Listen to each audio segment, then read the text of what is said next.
bonsoir. Alors ce soir, dans ma volonté d'examiner un peu la complosphère, ce qu'on appelle la complosphère, je pense que ça y est, j'ai vraiment atteint celui qui est au centre de toutes les intentions, c'est Louis Fouché.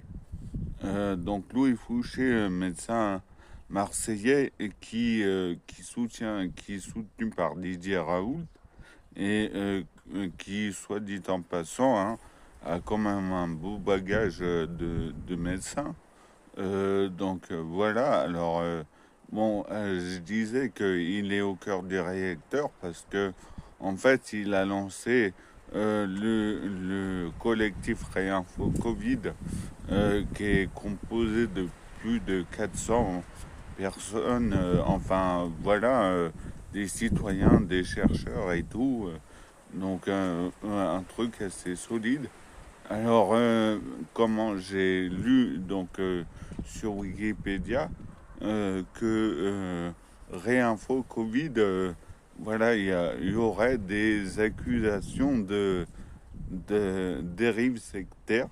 Je vous le dis, moi-même, j'ai constaté dans Réinfo Covid des gens bizarres qui tenaient des propos un peu bizarres. Et je me suis demandé enfin, je me suis demandé une fois, hein, c'est juste une fois, s'il n'y avait pas des dérives sectaires. Maintenant, dire que Louis Fouché fait ça, des dérives sectaires, c'est quand même, il y a un pas, quoi. Je veux dire, non, en tout cas, ce qui est sûr, c'est que Louis Fouché, contrairement à Christian Perron que j'ai étudié hier, il a été interdit d'exercice de la médecine pendant 3 mois. Voilà. Après, moi, voilà, je pense que même s'il y a eu des dérives sectaires avec des gens bizarres, ça nous a ramené des gens qui ramènent une diversité dans ce qu'on appelle la résistance. Et rien que pour ça, je suis assez content maintenant.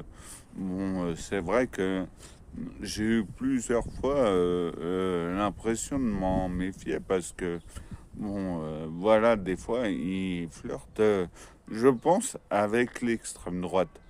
Mais bon, c'est pas grave, c'est pas une histoire d'extrême droite qui veut me faire peur. Donc, en tout cas, voilà, je connais mieux, c'est voilà.